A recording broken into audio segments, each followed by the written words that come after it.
We all know St. Louis has quite the top talent, from Tina Turner, John Hamm to Jenna Fisher. The Lou has provided some top names to Hollywood. There's even top talent in the comedy world from right here in the city. Our own Steve Harris sits down with Nikki Glaser in this edition of St. Louis Proud.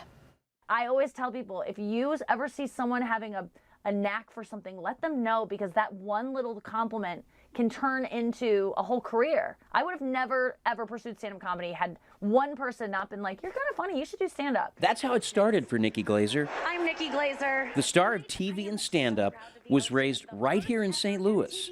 We moved here when I was 6, and I went to Kirkwood Public Schools, Kirkwood High School. All right, that is 2, and that's a big win for you. I caught up with her making a guest appearance on a local radio show. Now, Nikki always knew she wanted to perform, but she says even in high school plays, she never got the parts she really wanted. What got me into comedy was the fact that I wasn't a good enough actress or singer to have a career in those things. And I went to college kind of like directionless, and that's when I started hearing people telling me, like, you should be a comedian. Just, you know, just friends being like, you're funny. My name is Nikki Glaser. I'm from St. Louis, Missouri. She gave it the old college try, to coin a phrase. I got on Last Comic Standing as a college student, just waited in line and made it to the semifinals.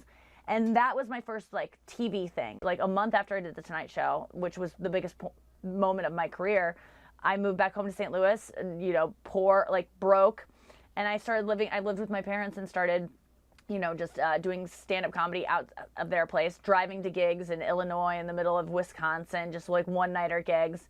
But I would say the biggest moment for me that took me to the next level was the Comedy Central roast. That put you on a platform that everyone sees those. Jula's here, or as I call her, Trailer Swift. Now it's like I just do so much that people generally have seen my face before on something, because I just say yes to everything. Hence is why I'm doing this interview right now.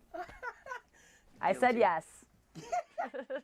Kids, don't say yes. I'm just kidding. Now, you might think she'd live on one of the coasts.